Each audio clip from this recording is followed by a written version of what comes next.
Hello दोस्तों, welcome to my self study. दोस्तों, हम लोग देखते हैं कि कई एग्ज़ाम्स में जनरल साइंस से रिलेटेड बहुत से क्वेश्चंस आ जाते हैं। तो दोस्तों, आज की इस वीडियो में हम डिस्कस करेंगे रसायन विज्ञान यानी केमिस्ट्री से पूछे जाने वाले कुछ बेसिक प्रश्न। दोस्तों, यहाँ पर आपको बताता चलूँ कि यहाँ पे जो भी क्वेश्चंस हम डिस्कस करेंगे वह किसी न किसी एग्ज़ाम में पूछे गए प्रश्न होंगे। तो चलिए दोस्तों, पहले प्रश्न को स्टार्ट करने से पहले कुछ बेसिक्स को जानते हैं। तो दोस्तों, सबसे पहली चीज़ है परमाणु या एटम। तो दोस्तों, आखिर एटम या परमाणु होता क्या है, इस संदर्भ में आपको बताता चलूँ दोस्तों। परमाणु किसी भी तत्व का वह सूक्ष्मतम कण होता है जिसमें उस तत्व के समस्त गुण विद्यमान होते हैं। आगे बताता चलूँ दोस्तों कि पुनः यह परमाणु जो होता है 3 अन्य छोटे छोटे मुख्य कणों से मिलकर बना होता है, जिनको हम कहते हैं प्रोटॉन, इलेक्ट्रॉन और न्यूट्रॉन। साथ ही बताता चलूँ दोस्तों कि जो इलेक्ट्रॉन होता है वह ऋणावेशित होता है, यानी उस पर नेगेटिव चार्ज होता है, जबकि प्रोटॉन दोस्तों पॉजिटिवली चार्ज होता है, यानी कि उस पर जो है धन आवेश होता है। वहीं दोस्तों न्यूट्रॉन, जैसा कि नाम है न्यूट्रॉन या न्यूट्रल, तो यह न्यूट्रल होता है, यानी कि इस पर कोई भी आवेश नहीं होता है। आगे आपको बताता चलूँ दोस्तों कि जैसा कि मैंने अभी बताया कि कोई भी परमाणु 3 मुख्य कणों से मिलकर बना होता है, जिनमें न्यूट्रॉन पे तो कोई आवेश नहीं होता है, वह न्यूट्रल होता है। वहीं दोस्तों इलेक्ट्रॉन नेगेटिवली चार्ज या ऋणावेशित होता है और प्रोटॉन पॉजिटिवली चार्ज यानी कि धनावेशित होता है। तो क्या परमाणु भी आवेशित होता है, उस पर कोई पॉजिटिव या नेगेटिव चार्ज होता है? तो दोस्तों इसका आंसर होगा नहीं। देखिए दोस्तों, यहाँ पर आपको बता दूँ कि किसी भी परमाणु में जो है कि प्रोटॉनों की संख्या और इलेक्ट्रॉनों की संख्या हमेशा बराबर होती है। तो इस स्थिति में जो पॉजिटिवली चार्ज जितना है वो नेगेटिव चार्ज भी उतना ही होता है। तो अगर नेट सेल की बात करें, अंततः नेट में बात करें, तो परमाणु जो होता है वह हमेशा आवेश रहित या आवेशहीन होता है।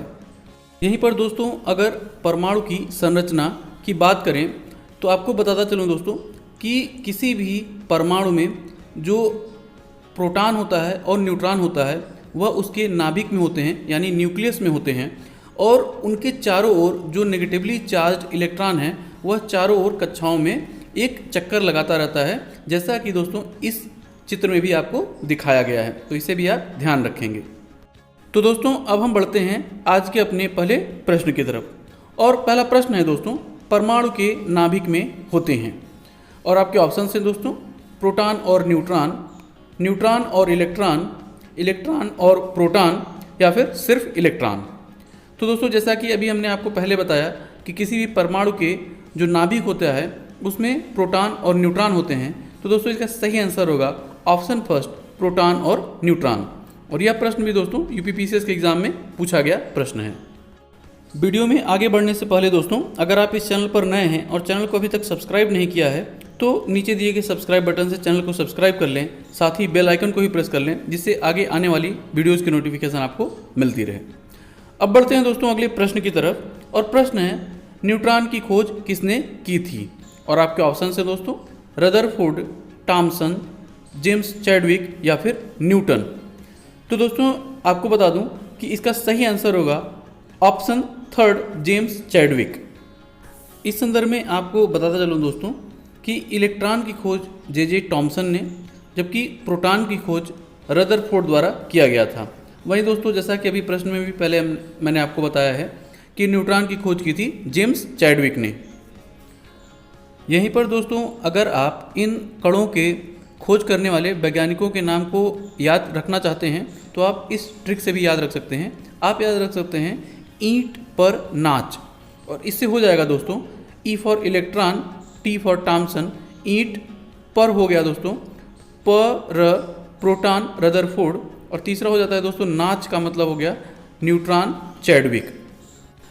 बढ़ते हैं अगले प्रश्न की तरफ दोस्तों। प्रश्न है इलेक्ट्रॉन की खोज किसने की थी? और आपके ऑप्शन हैं दोस्तों जेम्स वाट, गैलीलियो, टॉमसन, या फिर रदरफोर्ड।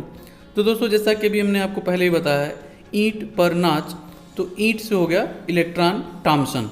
तो दोस्तों इसका सही आंसर होगा ऑप्शन थर्ड, टॉमसन। और यह प्रश्न भी दोस्तों रेलवे के एग्जाम में वर्ष 2003 में पूछा गया प्रश्न है। अब बढ़ते हैं दोस्तों अगले प्रश्न की तरफ। प्रश्न है परमाणु में प्रोटॉन रहते हैं, यानी पूछा जा रहा है दोस्तों कि परमाणु में प्रोटॉन कहाँ पर रहते हैं। और आपके ऑप्शन है दोस्तों नाभिक के भीतर, नाभिक के बाहर, कक्षा में या फिर नाभिक के भीतर और कक्षा दोनों में।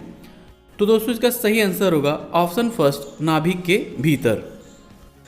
बढ़ते हैं अगले प्रश्न की तरफ दोस्तों। प्रश्न है इलेक्ट्रॉन कौन सा आवेश वहन करता है, और आपके ऑप्शन हैं दोस्तों 1 यूनिट धनावेश, यूनिट ऋण आवेश, 2 यूनिट धन आवेश या फिर 2 यूनिट ऋण आवेश। तो दोस्तों जैसा कि मैंने वीडियो के पहले भी बताया था कि जो इलेक्ट्रॉन होता है वह ऋण आवेशित होता है, तो इसका सही आंसर होगा दोस्तों ऑप्शन सेकंड, 1 यूनिट ऋण आवेशित। बढ़ते हैं दोस्तों अपने अगले प्रश्न की तरफ, और प्रश्न है दोस्तों किसी तत्व का परमाणु क्रमांक उसके डैश डैश डैश की संख्या होती है, और आपके ऑप्शन हैं दोस्तों नाभिक में प्रोटॉन, नाभिक में न्यूट्रॉन, कक्षा में इलेक्ट्रॉन या फिर नाभिक में इलेक्ट्रॉन। तो दोस्तों इसका सही आंसर होगा ऑप्शन फर्स्ट, नाभिक में प्रोटॉन। और यह प्रश्न भी दोस्तों रेलवे के एग्जाम में वर्ष 2003 में पूछा गया प्रश्न है। इस संदर्भ में आपको बताता चलूँ दोस्तों कि किसी भी परमाणु का या किसी भी तत्व का जो परमाणु क्रमांक होता है वह उस तत्व के परमाणु के नाभिक में स्थित उसके प्रोटॉनों की संख्या होती है। अर्थात दोस्तों किसी भी तत्व के परमाणु के नाभिक में स्थित प्रोटॉनों की संख्या उस तत्व का परमाणु क्रमांक कहलाता है। यहीं पर दोस्तों आपको एक और भी डेफिनेशन बताता चलूं, और वह है द्रव्यमान संख्या। तो दोस्तों जैसा कि मैंने वीडियो की शुरुआत में ही आपको बताया था कि किसी भी परमाणु का जो नाभिक होता है उसमें प्रोटॉन और न्यूट्रॉन दोनों होते हैं, जैसा कि आप इस चित्र में भी देख पा रहे हैं। तो दोस्तों किसी भी परमाणु के नाभिक में स्थित प्रोटॉनों और न्यूट्रॉनों की संख्या का जो योग होता है वह कहलाता है उस तत्व का द्रव्यमान संख्या। यहीं पर दोस्तों एक टर्म और भी कई बार आता है, और वो होता है परमाणु भार। तो दोस्तों अगर आप जनरल साइंस की बात करें या जनरल केमिस्ट्री की बात करें तो आप कह सकते हैं कि द्रव्यमान संख्या और परमाणु भार दोनों एक ही चीज़ होती हैं। ये एक जनरलाइज्ड फॉर्म में कह सकते हैं दोस्तों, लेकिन अगर सही बात किया जाए तो द्रव्यमान संख्या और परमाणु भार जो होता है वो थोड़ा थोड़ा डिफरेंट होता है। लेकिन जनरल साइंस की बात करें तो आप अपने स्तर तक इस चीज़ को कंसीडर कर सकते हैं कि दोनों एक ही चीज़ें हैं।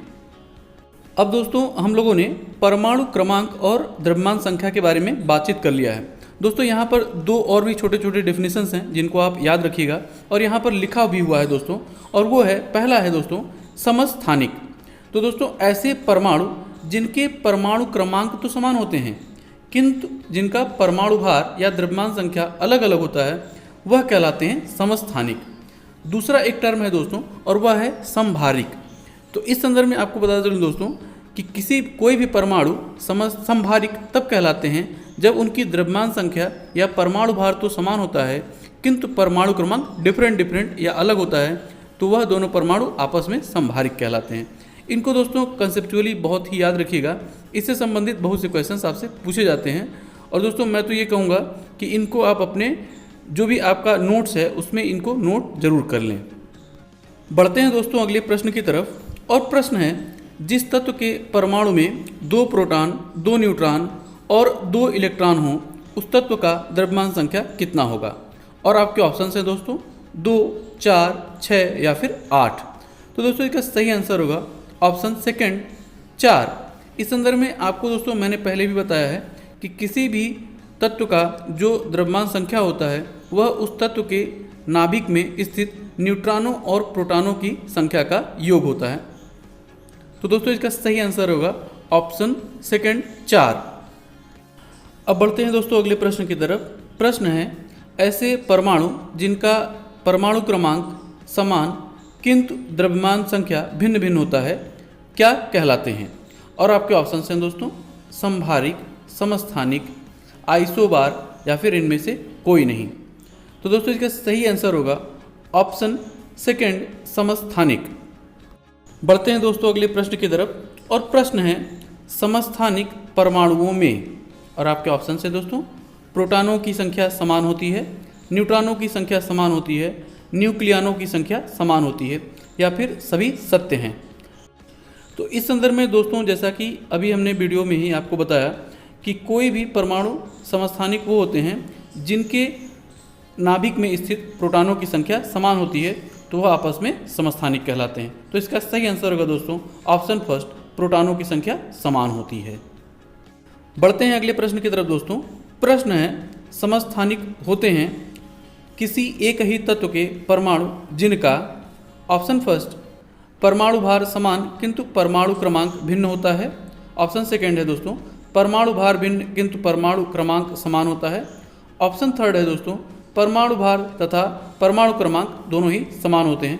जबकि ऑप्शन फोर्थ है दोस्तों उपरोक्त में से कोई नहीं। और यह प्रश्न दोस्तों यूपीपीसीएससी एग्जाम में पूछा गया प्रश्न है। तो दोस्तों जैसा कि मैंने आपको पहले ही बताया कि किसी भी परमाणु के अगर परमाणु क्रमांक सेम हो और परमाणु भार डिफरेंट हो तो वो कहलाते हैं आपस में समस्थानिक। तो दोस्तों इसका सही आंसर होगा ऑप्शन सेकेंड। दोस्तों अब बारी है आज के प्रश्न की।